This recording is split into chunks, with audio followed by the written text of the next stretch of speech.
Yo, here we are in the CSFL chat only, man. Taking a look at week 9. Holy crap, man. The season's flown by, and it's really coming down to the wire. Which one of these teams are going to make it in the playoffs, and which ones are not going to make it in the playoffs? All the bottom, look, 1, 2, 3, 4, 5, 5 of the bottom teams all tied at 3 and 5. And then 1, 2, 3. Three teams tied at 4 and 4, only one win away, and holy smokes, it's really coming down to the wire, guys. These next 3 weeks is huge on who's playing who and how the schedule laid out. But we'll take a look at week 9 right here. We got the Gators versus the Bears, and man, these Bears had a couple really heartbreaking defeats lately. Brutal losses in the last couple of weeks, man. And let's see if they can bounce back, because they have been running very efficient on offense and scoring a lot of points and running the ball really well.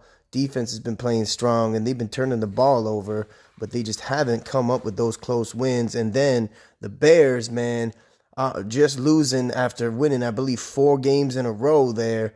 The Bears have been on a real hot streak with that second-rated rush defense, which they're always notorious for that rush defense, and their turnover differentials looking real high this year, with 3rd in the league with +5. Plus, the offense total is 4th in the league with that young offense, and of course, their rookie Mike Davis at running back for them, playing a phenomenal for that football team. And now look at these damn Wildcats. Holy smokers, 4 wins in a row, tying the franchise record for most wins in a row for that team, and 2nd in the league for points per game, 1st for rush defense, turnovers tied for 4th. Nothing really flashy that stands out for you, but their rookie quarterback, Pat Hall, has been playing, been struggling the last couple of weeks, not going to lie, but he's been playing really clutch, really coming up, and comes up with another close win at the last second of the game there versus the Dragons. And man, Wildcats looking like they did in season 2. And now let's go take a look at the Demons, and Demons on a 2-game winning streak. Man, ever since they took out Eric Watson and they put in the young gun who they drafted at the top of the 2nd round, Eric Bell, they put him in, and look at this, he on a 2-game winning streak. They're last in the league for points per game, but they've been playing really well on defense, 3rd, which is no joke, and 3rd for pass defense as well, though they've been letting up a lot of points or a lot of yards on the ground. These Demons are trying to turn this around and still got a chance to make these playoffs, man. So let's see what the Demons do with that going against them Wildcats this week. Piranhas and the Rhinos here. Both these teams are on heavy losing streaks. Piranhas 4 in a row, and now the Rhinos 3 in a row. I believe the Rhinos, they were 4-1 at one point, and the Piranhas were 3-2 or 3-1. Man, these teams, man, they're really going through some hard times, and they got to turn this around and switch things up or do something. But still, the Piranhas ranked the 2nd best offense, 1st for best passing offense, but ranked last in the league for total defense.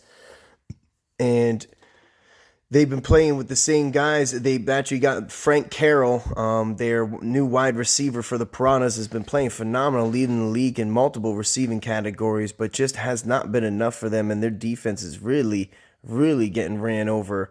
And now the Rhinos, take a look at these guys, man. They got phenomenal team, look like one of the best teams in the league early on this season, and now find themselves losing 3, and last week getting blown out. Have to say it, but they did get blown out by the Cobras, smash them on the road, and now they get to go back home, see what they can do. They are 2nd in the league, though, for turnover differential with +6, and they've been turning the ball over, and there may not be a very good defensive stats right there, 5th, tied for 5th for rush defense, but they are leading in the category, multiple stats, these Rhinos, for sacks, interceptions. They're all over the place. They got some pretty phenomenal guys on offense and defense.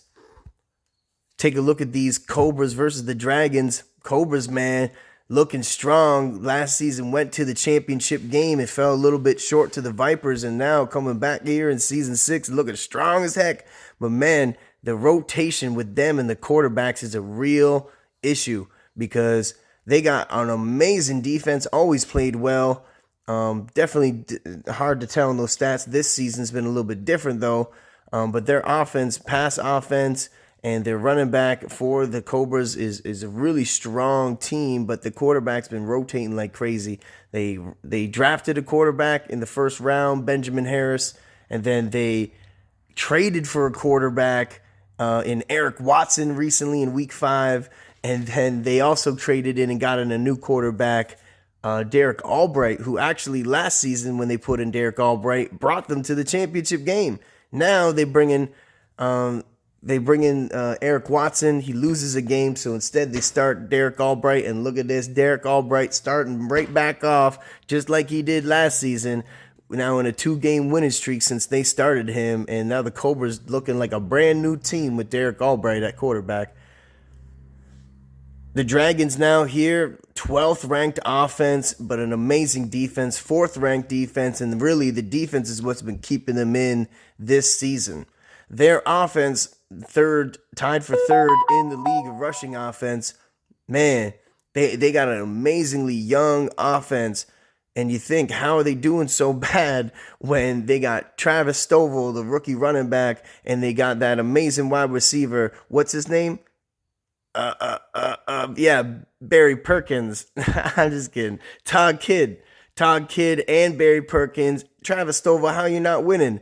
And how you not crushing teams? And how you have the 12th ranked offense? It's because that quarterback, Marcus McNeil, the young rookie quarterback that they got in, has really been struggling. He's been running the ball instinctively, and he's had a couple really good games, couple good plays, but he has been struggling, and you could see it out there. But honestly, the young man's out there, and I'm excited to see what he does in franchise mode. And next season he's going to be coming back with huge progressions, and this team's going to be young, scary, and strong, like for a long time, that's for sure. And then the Blue Jays, out of nowhere, surprising everybody how good they've been this season. The big thing for this Blue Jays offense is obviously the first for points per game, 36.8, which is like 5 or 6 points over any other team closer, something like that. Anyway, they're doing amazing offensively with Eric Reeves and Charles Adams and Sean Rucker. Last week, Sean Rucker had 3 touchdown receptions just in the first half. And now they had the tied for third for rushing offense, second best passing offense, first ranked total offense, and that defense is no joke over there with those 2 rookie free safety and strong safety, Blake Williams, and the new free safety, Phillip Love. They are looking absolutely phenomenal. Turnover differential is really the difference for these Blue Jays, as I believe, let me do my due diligence, but I believe it was 8 turnovers in the last 2 games now for these Blue Jays, really turning the ball over, plus 12, which is absolutely ridiculous. And then you look over at the Werewolves, who just won another game, looking real strong. Everyone had a lot of promises about these Werewolves. They couldn't be more opposite when it comes to the turnover differential, as they are last in the league and with -10. So take a look for these Blue Jays once again to have a feeding feast for the turnover differential. But the Werewolves, young, strong, and powerful, second for rushing offense with that young, amazing, surprisingly amazing. But he was no surprise to the Werewolves owner, but it was a surprise to everybody else how well Chris Jones, the starting running back for the Werewolves, was when they drafted him, number 44, and he's been absolutely phenomenal. And the Werewolves were struggling a little bit defensively, and now look at them, second total defense, and now that they drafted first overall Reggie Dorsey, the big man himself, the outside linebacker, really been making a huge difference for these Werewolves, and they see themselves in a really good position here at 4-4 at home, taking on these Blue Jays, man. And then the last matchup before I let you guys go of the week is these Vipers now get a good win in their favor, and man, they really needed it to keep in contention here in this season. 3-5, one win, struggling offensively, 10th for points per game, only 23 points per game, and their passing offense has also been struggling. The young Corey Moore has not been getting going like he was going last season, where he was just on a hot streak. This season's been a little bit different. Their defense, though, is no joke. First total defense in the league, and that is hard to get, So first total defense in the league, and yeah, I'm getting messages here, so that's my sign. First total pass defense, and yeah, the Vipers got a really strong defense. Let's see if they can keep it going and stay in this with that offense and get them back in playoff contention. The Scorpions, now on a 3-game losing streak. They got the rookie running back Chris Matthews at running back after they traded Tiki Carter, their veteran running back, and now find themselves in the 12th ranked rushing offense. And they got the quarterback Jeannie Ingram, who has been struggling throwing interceptions, and they find themselves 8th for the turnover differential. Their defense has been playing strong, though. They got really good safeties, really good outside linebackers, and now they just invested in these young rookie defensive linemen who have actually been getting home. These guys are no joke, and they've been playing really well for the Scorpions. And if you watch the film, that's not a glory position, but if you watch the film, which I have been, you can see these young guys on the defensive line for these Scorpions really getting home and really causing pressure and really disrupting plays and timing for the opposing offenses. And that's it for these teams, and that's it for Week 9. Hope you enjoyed the video.